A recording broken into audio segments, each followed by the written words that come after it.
Mirë se vini në Flas çka du. Sot me mua është një personazh i cili ka shumë profesione, si gjithmonë që po thras me njerëz me shumë profesione, po kjo është ma special për mua se nuk e njeh fort atë botë edhe munona, dhone ka pak me ditë me komuniku, kështu që i kemi një specialist komunikimit për media, një aktivist për drejtat e njerëzit, një gazetar edhe tjerat ka dal janë nxjerrim si muhabet. Këtu me mu është Elion Kolçako. Faleminderit Elion që erdhe në podcastin Flas çka du. Shumë kënaqësi Erlinda. Faleminderit shumë për ftesën. Elion, sa jemi na të gatshëm si media dhe si komunikim kështu të njerëzor për me mujt mi shpreh krejt dëshirat të cilat i kemi, sa kemi aftësi ose sa jemi komunikativ. Kur flasim për komunikimin, Erlinda, është një temë shumë komplekse, shumë e vështirë, për shkak se jemi në epokën e komunikimit të dyanshëm. Edhe unë shoh që shumë persona, sidomos edhe në botën e medias, ki akoma gazetarë që nuk e kuptojnë realitetin e sotëm, nuk e kuptojnë konvergjencën në cilën jemi duke jetu, edhe akoma mendojnë që kemi të bëjmë me gazetari tradicionale. Mirë po gazetaria tradicionale ka vdek. Mund të ketë persona që vazhdojnë, e ushtrojnë ose mendojnë që e ushtrojnë, mirë po nëse ne sot po e bëjmë një podcast i cili ndoshta nuk e ka një televizion të caktuar ose një media të caktuar, po thjesht transmetohet në rrjetet sociale, kjo të bën me kuptu fuqinë që sot e ka komunikimi edhe mënyra se si bëhet komunikimi, sepse ky në fund ditës është prodhim mediatik.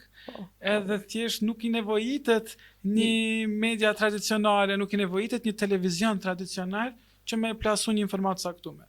Po i duhen rrjetet sociale, edhe unë shoh që edhe gazetarët vetë vazhdojnë me pas këtë problem, që nuk e kuptojnë që sot nuk ka më vetëm mediume tradicionale. Sot medium është edhe media sociale dhe TikToku, madje shumë i suksesshëm. Unë po e shoh që personalitetet që janë influencer ose blogger, ti quajmë si duam, po ftohen shpesh edhe në për formate reality show tani, po konsiderohen si very important figures, që është interesante, dhe me thënë kemi arrit deri në një pikë që figurat publike janë ata që prodhojnë edhe mediat sociale.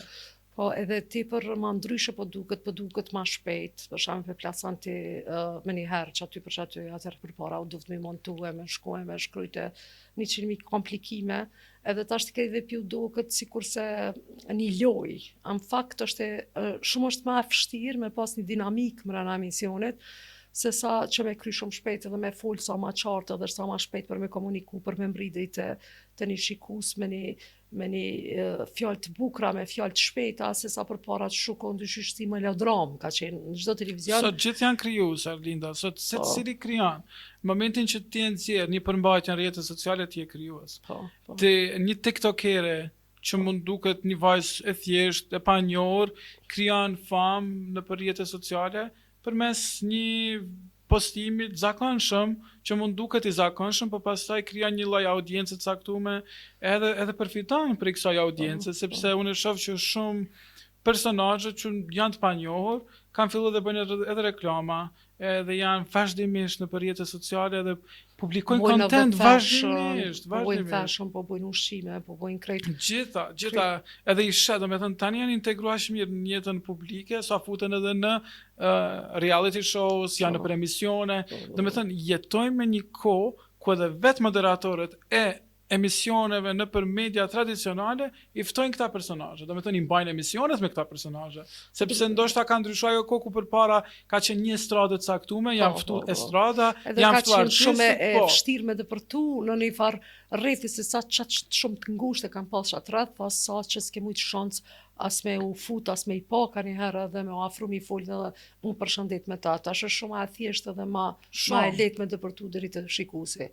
Ti deshta me të pyet se masi edhe me punën e aktivizmit edhe me librat të cilat je marrë me PR-ën e dugazhinit, sa ki pas të vështirë me u marrë me një PR të librave. Realisht është një sen që njerëz po mendojnë edhe po fillojnë me thonë ai s'lexohet një libër tash edhe është shumë vështirë me shit si produkt librin, me I thonë merre qëtë libër edhe ka me të ndimu për jetë, edhe nëse e sheh si humbje kohe.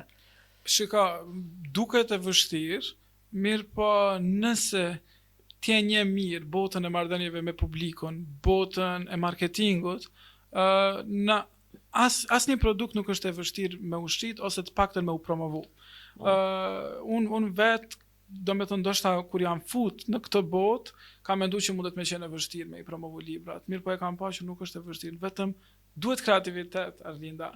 Problemi më I madh që ne I kemi është që s'kemi shumë kreativitet kur punojmë, edhe sidomos edhe personalitetet që punojnë botën e medias, s'kan ndoshta botë kreative. Ti nëse je një person pa botë, nëse je person që nuk lexon, edhe tenton me shit një produkt si libri ose thjesht me promovu një produkt si libri, nuk ke me pas sukses. Duhesh me njoft botën. Ti nëse nuk e njeh botën e librit, nëse nuk e njeh tregun për ku punon, ke me dështu. Në fakt që mundem me tingëllu edhe jashpër në këto që po e them, mirë po duhet me qenë shumë I përgatitur për një terren ku futesh. Do me thonë, unë mund të kem përvojë goxha të madhe kësaj përket PR-it, medias, mirë po unë kam edhe shkollim për këtë punë. Do me thonë, unë kam përfunduar edhe shkollim të avancuar për këtë pjesë, do me thonë kam një magjistraturë marrëdhënie me publikun. Nuk mundesh me u futi vetëm në treg direkt, unë shoh disa njerëz janë bërë të famshëm ndoshta edhe aksidentalisht ose kanë kriju famë aksidentalisht. Po është e vështirë me mbaj, domethënë në momentin që do me mbaj sepse ti duhesh me kuptu fillimisht target audiencën, kush është target audienca. Në fillim mundesh me qenë komercial dhe mundesh me qenë me targetu masën e gjerë, mirë po nuk mundet me funksionu masa e gjerë vazhdimisht, sepse kërkon kreativitet. Duhesh me qenë gjendje me prodhu vazhdimisht content. Edhe unë e shoh disa njerëz mundën me pas edhe talent, patjetër, domethënë nuk e maj këtë pjesë. Unë e shoh, kam pa disa influencer shumë talentum që po e përdorin këtë talent të tyre me depërtu në treg dhe kanë depërtu, bravo ju qoftë.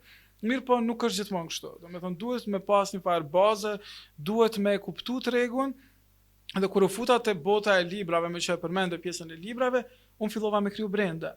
Krijova brandin Let's Meet Our Ambassadors Through Books, ku I ftova gjithë ambasadorët e vendeve të BE-s, shteteve anëtare të BE-s, pastaj shteteve tjera në përgjithë botën që janë në Kosovë, edhe për herë të parë kisha ambasadorë që vjenin edhe flisnin për libra që I kanë formësuar intelektualisht, edhe vetë ambasadorët beso më kanë thënë që kanë shumë frikë me dalë para publikut. Ishte ndeshja e parë me një publik zakonshëm. Jam mësuar kryesisht me politikan, me diplomat, në për receptions që I organizojnë, mirë, por nuk ishin mësuar me pas një përballje në një librari publike me një audiencë zakonshme që adresonin edhe pyetje. Edhe për mu ishte shumë interesante për mbaj mend ambasadori anglis më tha atër që kam qenë edhe kam punu me një bibliotek si student, që ishte një detaj shumë interesant, edhe tregonte për pasionin e tij për librat, po ndërkohë kisha edhe figura shumë të njohura sepse krijova edhe një brand tjetër të lexojmë në sos fshatra. Unë kisha shumë të rëndësishme me promovu leximin te fëmijët, sepse aty fillon. Dëshira, pasioni për leximin aty fillon. Dhe ti I mëson fëmijët se sa është I rëndësishëm leximi. Sa I ri ti ke fillu me lexu, për shembull, na kemi pas muhabete të shpeshta që te ke lexuar ndoshta edhe ngjarje të cilat janë shumë të rrona për ty si një fëmijë I ri. Ke lexu eseja, ke lexu gazeta, ke lexu libra. Unë kam qenë koleksionist, Arlinda, si fëmijë, biles kanë qenë librat që I botonte shtëpia botuse Çabej.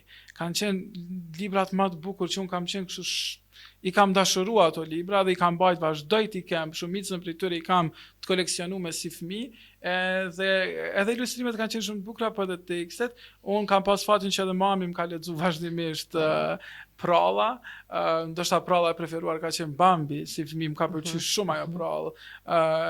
Edhe ndërkohë që kam lexuar edhe revista e gazeta, unë kam qenë koleksionues. Kosova s'kishte shumë revista e gazeta, ishin 2 revista, në atë kohë Kosovarja te Uta, mirë po unë kisha dëshirë me I lexu revistat e Shqipërisë. Ne filluam me shku për pushime në Shqipëri, edhe pash që Shqipëria kishte një treg fantastik të revistave. Revista Shqip, revista Anabelit, shumë revista tjera, derisa fillova me I kontaktua dhe vetë kryeredaktor të revistave, e mbaj mend, e kontaktova Arjan Konomin, kam kontaktu revistën Anabel, atër Dalina Buzi, edhe dërgoja dhe shkrimet mia, Aulona Mustën, do me thënë e kam kontaktua, e kishte gazetën Paloma, ishte kryeredaktore, edhe Biles Aulona e publikoi një shkrim për mu në gazetën Paloma që kisha dalur me një foto para dollapit tim plot me gazeta, kisha koleksionu gazetat dhe revistat që I kam blen ndër vite si fëmijë. Edhe Aulona e publikoi shkrimin, pastaj gazeta Intervista publikoi një shkrim për mu, publikoj edhe shkrime edhe të Arjan Konomi, isha në kontakt me plot kryeredaktor në Shqipëri. Sa është vështirë me hi me boj gjithë këtë network që e kiti, ose gjithë këta keme njerëzit, gjithë këta njerëz që I nje, sa është vështirë dhe çfarë sekrete do të me pas, që për shembull sot një I ri ka një vangurime për me u taku me dikën që na e shohëm që I ka bu gjithat karrierë. Ti nuk e ki qatë ngurem, ti si I ri ke mujt me shku dhe me I thonë, unë jam kë dhe për du që ta shta dhe ke ndoshta jam tejet ekstrovert, nuk e di, do me thonë, kjo mund t'jetë edhe diçka që nuk e ka një recetë saktume, Arlinda, unë jam si fëmijë, kam qenë gjithmonë I tillë, biles si refugjat, mami thoshte se ne ishim Tiranë, si refugjat, unë si fëmijë një vjeç e gjysëm, kam fillu shumë herët me folë dhe shumë herët me ecë, të dyjat për njerë edhe biles pa I bo një vjetë edhe shkoja të fëqinjt aty afër, edhe në për dyqane, edhe flisja, edhe e mbaj me, mami më tregonte që një agronome atëre që punonte aty, e kishte edhe dyqanin e vet me bilmet, edhe kishte thënë, po sa kompetent ky Elioni, ka që I vogël, edhe e kishte thënë, po babi im e kishte atë frikën, thështe, po shife nuk I dihet, mos talëm shumë edhe me njerëz, po rrin gjithkohës me njerëz, ka që I vogël, a mund të dikush edhe me grabit, a nuk I dihet, kemi pak kujdes, po ndërkohë kam qenë shumë social që shumë herët. Edhe ndoshta një nga përveç se që kam vet kontakte, kam rrjet shumë të madh, unë ndoshta një mini talent e kam që edhe rjetëzoj tjerët, I bëj kontakte njerëzit me njëri tjetrin, bile ka ndoshta tek tuk ndonjë shoqe që unë s'kam shumë shoqëri tash, po ajo e kam taku me një shoqe tjetër timen që tash ato dyjat janë pandara. Kështu që është shumë interesante, mu pëlqen. Është një farë talenti kë me pas një fuqi me I shti njerëz me të dashtë edhe me të Unë ndjej kënaqësi, Arlinda. Momentin që jam me njerëz, unë ndjej kënaqësi. Unë nuk e du vetëmi. Do me thënë, mund t'i kem ato momente ku thjesht kam nevojë pak me pushu, mirë po nuk e shoh veten t'jem I vetëmum. Do me thënë, unë kam qef me pas shoqëri, kam qef me pas rreth madh, edhe kjo fatmirësisht kam pas gjithmonë rreth shumë të madh. Kur e përmane mamin, po du pak me të ndërhyj tek mamit. Mamit është sot është deputete, është Fatmire Kollçaku, po nikosisht është edhe doktoresh me profesion. Edhe bucia saj është shumë rrezatuese dhe të bën me uniti për mirë. Por sa të ka ndiku fama e saj ose pozita e saj dhe privilegje në karrierë ty ose atë ka ndihmu apo kanjherë dhe të ka damtu ose të ka Shika, se dikush I bjen që njerëz mendojnë që është mirë, po kanjherë na kur nuk I kemi pyet fëmijët e privilegjuar me të çojt se është me pas një non deputete edhe një non doktoresh. Unë bilet shumë shpesh me të qeshur I them mamit, shumë shpesh ma shumë jam dëmtuar prej teje se sa I privilegjun, mirë po unë e kam një raport shumë të afërt me mamin. Tani me që po flasim për raportin me mamin, e kam një raport teje të afërt me ta, mami është marrë shumë e neve si fëmijë. Do me thënë nëse falem për librat, nëse është dikush që e ka zhvillu këtë pasion tek unë, është pikrisht mami edhe gjyshi. Se unë e kam një raport shumë të afërt me familjen time, mami është me të vërtet një grua jashtëzakonshme, nuk po e them që është nana ime, po ajo ka qenë e tillë në prindërim. Ka qenë shumë e afërt edhe me mua dhe me motrën time, vazhdimisht do me thënë ka qenë prezente. Sepse mami e përmende që është grua me karrierë politike plus mjeke, kështu që ka pas një jetë shumë aktive, vazhdimisht. Mami është në politikë për gati 22 vite. Unë jam 28 vjeç sa. Do me thënë, kam qenë 6 vjetë kur ka fillu mami karrierën politike, Plus që mami ka vazhdu dhe shkollime edhe kur kam qenë shumë i vogël unë, specializime, magjistratura dhe ka qenë gjithkohë. Edhe ka qenë shumë. Unë e mbaj mend mamin që ka udhëtu, sepse ne kemi jetu në Pej. Unë gjyshet i kam pas në Prishtinë, mirë po babi im ka qenë i Pejës dhe mami është kthy në Pej në martesë. Domethënë nga Prishtina ka ardhur në Pejë sepse edhe mami është me origjinë e Pejës. Edhe kur e mbaj mend mamin, domethënë edhe kur kishte seanca në kuvend, vazhdimisht udhëtonte me autobus, kthej, vetëm që ti ish prezente në jetët tona, vazhdimisht, edhe ka qenë shumë e angazhuar si nanë, edhe unë po them, raportet me to e kam shumë të afërt. Mirë po normalisht që kur je fëmijë një figure publike, ti ke me u pa gjithmonë me lup, fatmirësisht unë e kam ndërtuar identitetin tim përmes punës time, njerëzit më njohin përmes punës time, përmes aktivizmit tim, përmes aktiviteteve të mia, kështu që kjo përveç mamit ti jeve shumë aktivist për drejtat e njerëzit, muj me të shujt që edhe je kogja feminist, si edhe cilat gratë kanë i ke pa ashtu të fëqizume edhe mrana trupit të në ke thonë, wow, shëqër, sot që ke gru është dhe na kemi pas drejtat e barabarta, si buri, si gruja. Edhe ke qenë kundër shumë fjalëve seksiste të cilat janë bo rregullisht ndaj ftyrave publike, edhe njerëzve që janë në politikë vetëm se është gru, mund kanë të drejtë mi thonë çka dojnë, edhe ma shumë mirën me fustanat e tyre se sa në ato që flasin. Kështu që kone kishe kush tu ka duk që të ka fuqizu, okej, o që kjo është ajo. Nëse është një arsye pse unë e quaj veten feminist, është fillon nga familja. Unë po them, jam rrit me një rreth me gra shumë të fuqishme. Duke filluar nga gjyshja ime, e cila ka studiuar në fakultetin juridik vitin 1959, mami, tezja ime mjeke, po dhe tezja ime tashmë e ndjerë, sepse unë këtë vit e kam humbur. Tezën time ka qenë një shembull i jashtëzakonshëm, një nga punëtorët më të devotshme në entin për pensione në qytetin e Pejës, biles po them kam përjetu humbje në familje, edhe sidomos kur i kam humb gjyshen, edhe tezën unë i kam pa humbjen e dy grave shumë të fuqishme në familjen time, cilat e kanë zhvillu këtë dashurinë time edhe për to, po edhe dëshirën e madhe për me qenë aktivist, për me qenë feminist, për shkak se unë i kam pas sfidat me cilat ato janë përballë. Unë i kam pas dhe sfidat të tezës time në ambientin e punës, bile tash kur vdiq tezja, kanë personat pa njohur më janë afruar dhe më kanë thënë, ajo ka punu për sa për 3 vet. Domethënë ka qenë një grup kaq e fuqishme, dhe ti kur ki shembuj kaq të fuqishëm në jetën tënde, edhe i sheh prapse si flitet për gratë, me çfarë retorike të ulët, për mu kjo është një shenjë që duhet patjetër me qenë aktiv. Ne duhet me luftu, sepse lufta vazhdon, edhe ne gjithë jemi të rritur nga gra të ndryshme, kemi në jetën tonë gra shumë të fuqishme, edhe besoj që ato duhen me qenë shembulli kryesor. E përmenda edhe gjyshën time, gjysha ime bile ka qenë prej personave që më ka folë për letërsi franceze, personi i parë që ma ka përmend Simone de Beauvoir, kam lexuar librin e saj Seksi 2, dhe me thënë duhet unë besoj që familja luan një rol shumë të veçantë, gratë e familjes time kanë luajtur një rol shumë të veçantë, sepse të bëjnë me kuptu, me qenë i vetëdijshëm për problemet e shoqërisë. Çka foli për ty, diçka shumë të bukur, ish presidentja jonë Atifiteja Jaga, posh.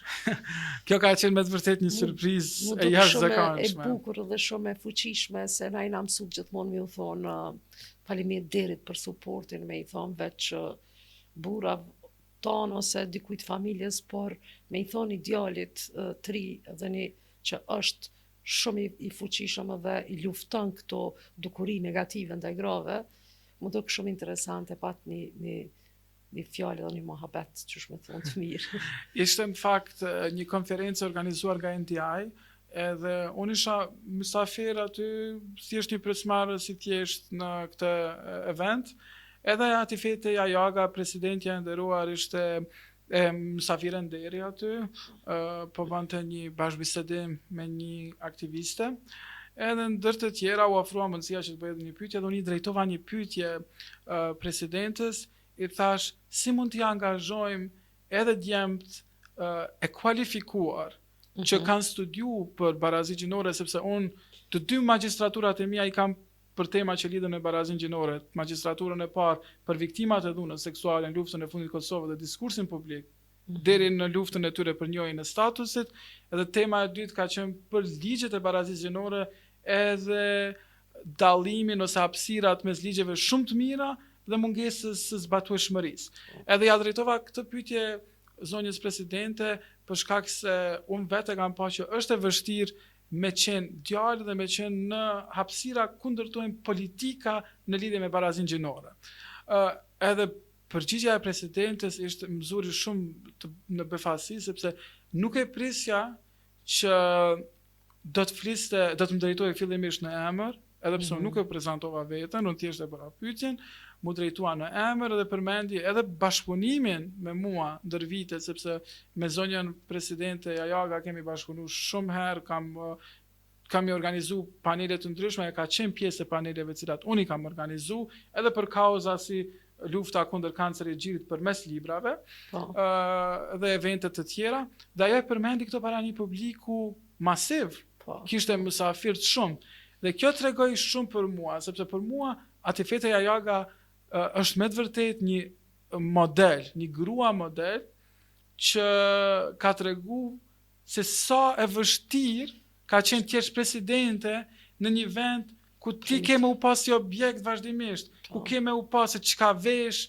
se çfarë kpuca vesh, çfarë çante ke, si e ke modelin e flokëve, po nuk shihet se ti çka po bën në shtet ndërtim. Si reakcion, ajo tregon të aty raste se në çfarë mbledhje ka qenë të vështira, ku e ka fut për herë të parë Kosovën në retorik, në diskurs publik, edhe aty është fol se a ka bë protokoll apo jo, është fol për çështje teknike, është fol për flokët e saj, është fol për gjëra banale. Edhe ajo e përmendi aty, domethënë ku e shoh në madhështinë e kësaj gruaje, e shoh tek momenti kur e përmend një djalë të ri që nuk ka asnjë lloj interesi prej meje, po e përmend aktivizmin tim para një publiku kaq masiv, edhe thjesht I motivon një djalë të ri dhe I thotë you are a rising star, do të jenë një yll në ngritje, dhe për mua kjo ka qenë me të vërtet një moment kur e kam pa që puna ime vlerësohet dhe ja vlen me qenë në një luftë të tillë, edhe bësh punë të tillë, sepse puna jote në fund ditës po vlerësohet. Do shta dhe nisa një pytje kështu që hiç s'ka lidhje me çto, a ishe marrë me politikë? Këtë pyetje ma bëjnë shumë, Arlinda. Shiko, unë faktikisht... Edhe pse nuk është me ty, hiç, që kjo po nashta dhe është. Nashta ka nevojë. Unë merrem me politikë, vazhdimisht. Unë ndoshta nuk jam pjesë një partie politike. Po unë merrem me aktivizëm politik. Vazhdimisht. Unë, do me thënë, deri ta shumica që më përcjellën në përjetët sociale, e kam pa që kam qenë edhe vazhdoj të jem shumë aktiv në nivel evropian, me rjetin e federalistëve të rinë evropian, ku bilestash isha në asamblen që organizuan, në kongresin e madh që organizuan në Strasburg, kisha dhe fjalim, edhe ku thash që gjithmonë njerëzit si unë, trinjt si unë, nga Kosova, nga vendet e Ballkanit Perëndimor, janë në lup edhe pyeten se a janë evropian edhe sa evropian janë.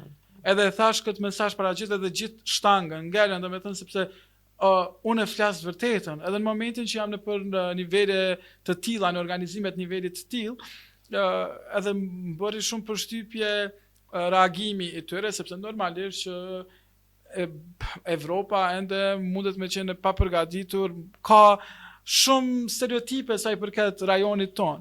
Mirë po, unë aktivizmin politik, unë jam vazhdimisht aktiv politikisht. Ndoshta nuk jam aktiv në një parti politike dhe nuk e shoh veten në këtë moment të futem politikës kosovare, në nivel kosovar, mirë po unë vazhdimisht jam I zëshëm. Vazhdimisht jam vigjilent për ndërtimin e politikave publike, për politika gjinore, janë pjesë analizës time sa I përket pashtu sigurisë, shumë elemente të tjera, kështu që unë jam aktiv. Mirë po thjesht kam vendosur që aktivizmi politik të jetë në një format tjetër, ndoshta më shumë kam interesim që të jem I angazhuar në nivelin evropian për momentin, që të shtyj përpara agjendën për perspektivën evropiane të vendeve të Ballkanit Perëndimor me theks të Kosova dhe Shqipëria, edhe kjo është pjesë e aktivizmit tim për momentin. Mirë po patjetër që në të ardhmen nuk e përjashtoj si mundësi. Po. Erion, Elion, më falë, se pak e kam problem që ta punën e amnet, thash ma herët se e kam në dhe një djallë të halës, e ka Erion edhe po më gatrohet. Elion, u kënaqa në me ty mua betë edhe shumë sa në pimë saj, por edhe një pyetje tash po du me të kthy prapë te libre. Çka I kishe propozu të rive që me marrë një libër edhe me lexu edhe çka na nevojitët se faktikisht po na hub fokusi edhe na nuk po mujna më konë në fokus siç kemi qenë përpara, kemi lexu libra edhe fokusi ka qenë ma I madh. Tash është veç tu mos pas njerëz të fokus. E po kam qef me I propozu për shembull ndaj libër që me mujt me lexu dhe me ose si me ma një libër me lexu. Shiko, unë kam punu në Shpi Botuese. Kam qenë në një vend ku botojnë librat.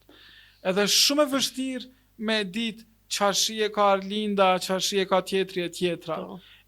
Mirë po, është gjithmonë e lehtë me gjetë një libër që të përshtatet për profilin tënd. Ne gjithë I dim çfarë interesa kemi, ku qëndron fokusi ynë kur edhe kur marrim informacione në rrjetet sociale. Edhe unë nuk jam idhëtar që të them mos e lexoni një kategori të caktuar të librave, sepse unë e di që kam kolegë që thonë, po libra komercial po kështu po ashtu. Merre lexoje një libër, domethënë thjesht ajo ndjesia që të jep libri, unë ndoshta jam pak më fanatik I asaj botës tradicionale të librave të shtypur, të botuar, jo vetëm librave online, edhe pse edhe ata janë mundësi shumë e mirë, po unë gjithsesi jam kështu idhëtar që merre një libër, sepse në momentin që futesh në botën e një libri të caktuar, ti humbet aty. Fatkeqësisht ndoshta jo gjithë e kanë vullnetin ose dëshirën që me shkup, mirë po duhet këtë edhe persona që I afrojnë. Momentin që unë kam punu në atë botë, unë I kam afru njerëzit. E kam gjetë një tematikë caktuar dhe njerëzit kanë shfaq interesim, sepse ti si specialist I marrëdhënie me publikun ti e afron lexuesin, qoftë edhe përmes një figure publike. Unë e përmenda tek lexojmë në sos fshatra, një brand që e krijova, kam ftu personalitete, regjisorën e ndjer Burbuqe Berisha, Adelina Ismailin, këngëtaren, e kam ftu Jeta Gjarën, Iqbal Qenën, e shumë personalitete tjera që kanë ardhur, ju kanë lexu fëmijëve edhe ka qenë një përvojë fantastike. Presidenti Jaga, se harrova ta përmendim më të rëndësishme. Edhe gjithë kanë ardhur dhe janë bërë pjesë e një kauze të caktuar sepse kanë pa që personalitetet që ata I kanë si idhuj, si figura që I përfaqësojnë jetën publike, po lexojnë. Domethënë ata lexojnë dhe po ju lexojnë atyre. Po lexojnë një fragment, një paragraf të caktuar dhe kanë pas fëmijë që kanë ardhur dhe kanë bler libra. Du me e ble këtë libër sepse është shumë interesant. Po më pëlqen tematika. Domethënë duhesh me ja u zgju interesin. Unë besoj që secili mundet me lexu. Secilit mundet me ju shfaq dëshira me lexu. Mirë po thjesht duhen edhe disa njerëz që I afrojnë në atë botë, sepse për disa mundet me qenë shumë e largët, fatkeqësisht. Po gjithsesi libri është kaq unik, kaq I veçantë edhe të fut në një botë. Çka I lexosh tash shkove të fundit ta kina I libër që jetë shfletu për momentin. Për momentin jam fatkeqësisht duke I lexuar disa libra që janë pak me tematika profesionale. Unë vazhdimisht lexoj sepse e përmenda edhe më herët kam lexuar libra të lloj tematike, edhe kur isha në Shpi Botuese merja libra që I shifnim sa do përkthehen apo jo, edhe me thënë drejtën tash për arsye se jam duke bërë një punim shkencor, sa I përket genderit, pra barazisë minore, jam rikthy seksit të dytë të Simone de Beauvoir, po e kam rilexuar së fundmi edhe një libër të saj. Nuk e di pse të Simone de Beauvoir këtë kohë jam kthy pak a shumë, e kam lexuar edhe e kam rilexuar librin e saj për vdekjen e nanës saj, për ditët e fundit të jetës nanës. Simone, sepse ndonjëherë, shife, këtë libër unë e mora krejt rastisht, isha duke u thu për pej edhe është ajo linja e vetme hekurudhore, treni vetëm që shkon nga Prishtina në Pej. Edhe thash po e marr një libër në dollap, cili del, po e marr Edhe po shkoj. E shijoj shumë leximin në tren, autobus. Wow. Disa njerëz nuk munden me ul kokën, unë lexoj gjithkohës. Domethënë autobus, lexoj libra vazhdimisht. Anjëherë no e mora edhe librin. Nuk e di, një periudhë ka qenë shumë interesante se më rekomandoheshin libra edhe prej shitësve, edhe prej botuesve, kryesisht libra autobiografik të shkrimtarëve të caktuar, edhe librin Anja Ernoj mora për ditët e fundit babait saj, domethënë për vdekjen. E thash, pse po më gjitën këto libra të ditëve të fundit të jetës të prindve të tyre, thash marr ndonjë libër me një tematikë pak më të butë, pak më interesante, se ndonjëherë kam lexuar libra me tematika shumë të rënda, edhe janë intrigues edhe ata libra. Unë thash, e përmenda edhe dhimbjen, unë vet kam përjetuar dhimbje të mëdha familje, me humbjen e babait tim, tezës, gjyshës, po gjithsesi edhe ajo është pjesë e jetës. E unë besoj që secili mundet me gjetë veten te një libër i caktuar, po thjesht A ke provu me shkru? Kam provu, mirë po nuk kam qenë akoma shumë i guximshëm me botu, sepse unë besoj që botimi është shumë përgjithësi.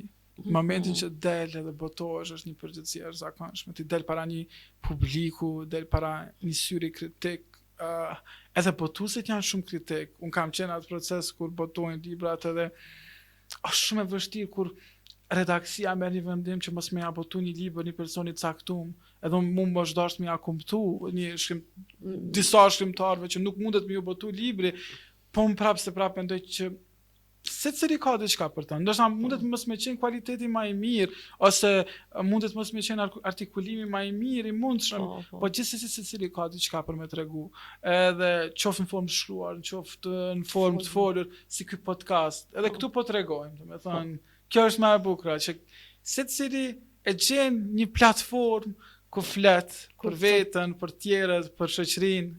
Unë jam shumë e dopt realisht kom qenë të në shoqëni ma vëshin ti kur s'ngon.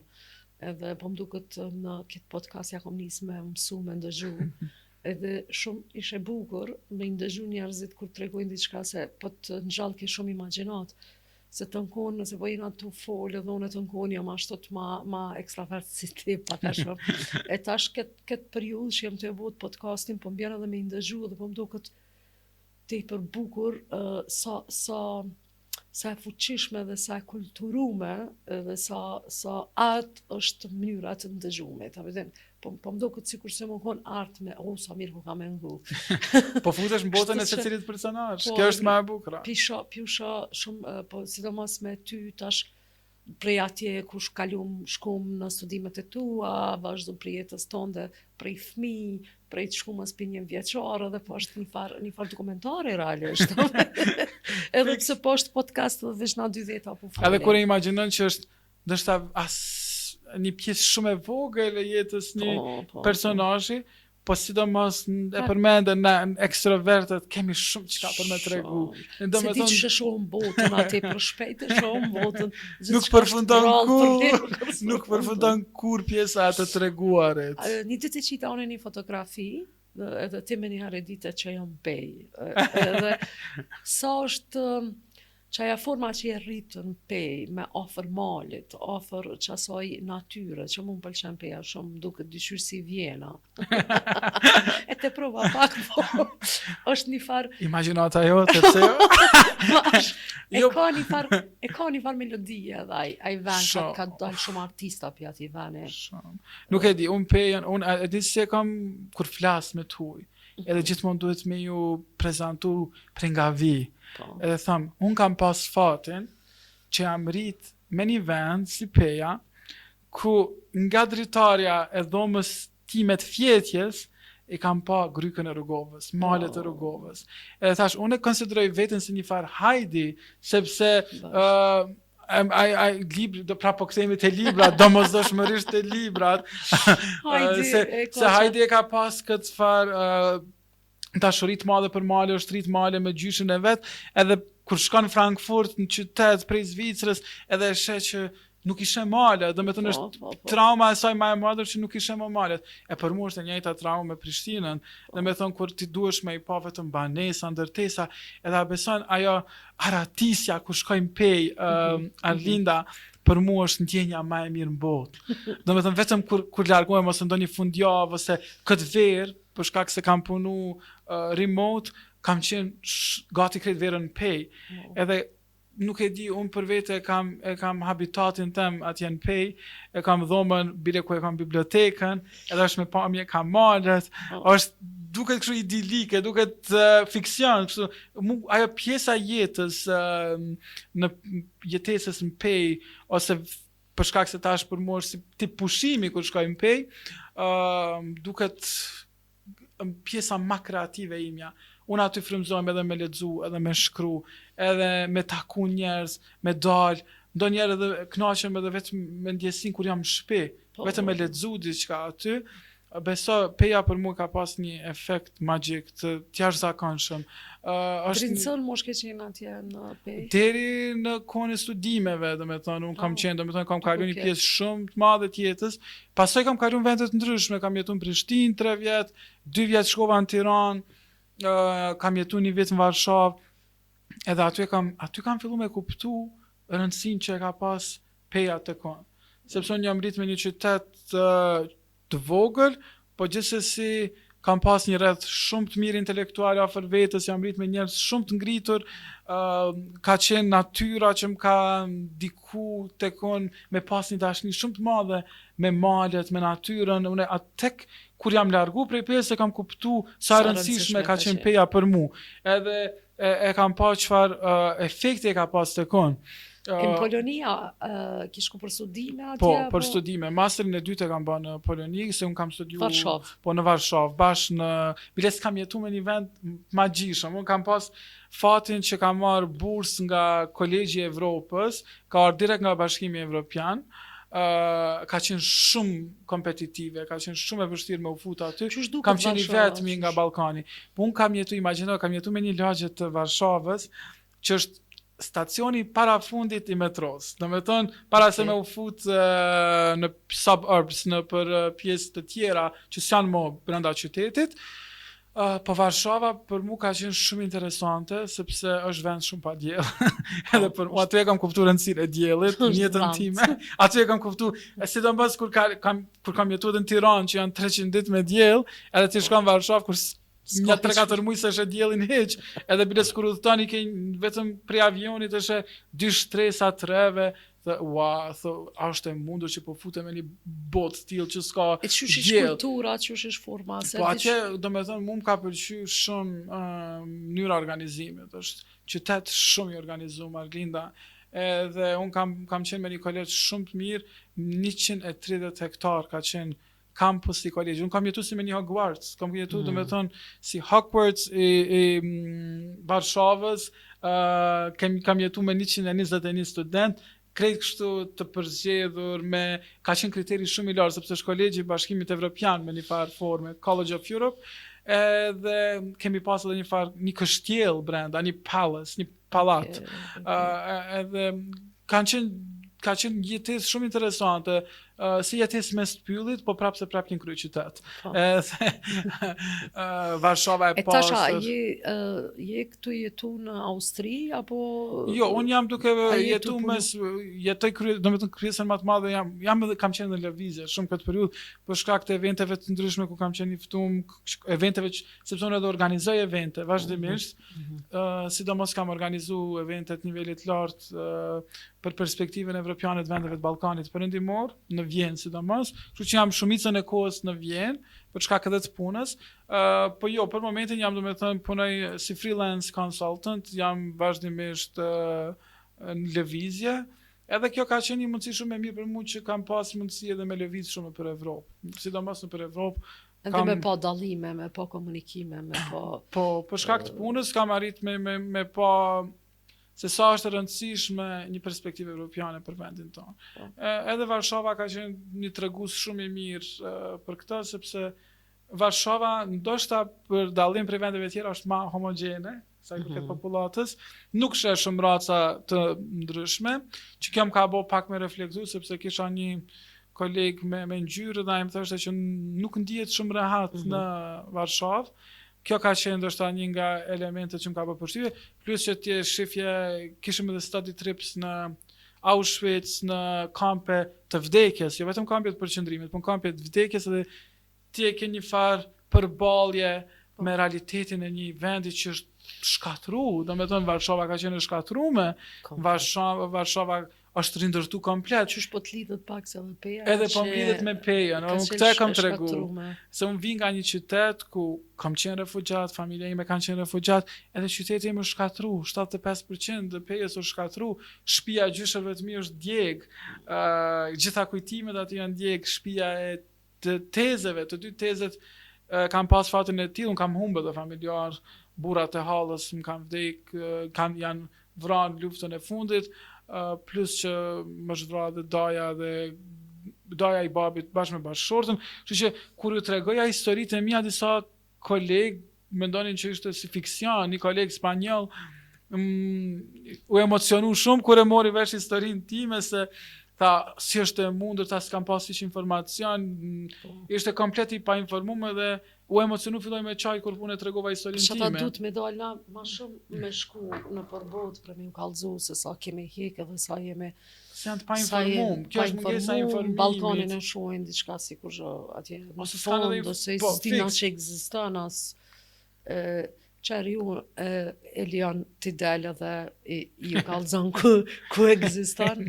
Kështu që faleminderit shumë Elion që ishe në podcastin Flas çka du edhe jam shumë lumtur që e batëm gjithë këtë mohabet intelektual me gjithë këto vepra dhe këto fjalë të bukura për librin, për komunikimin, për shkollimin e për krejt këto gjëra që na mësove.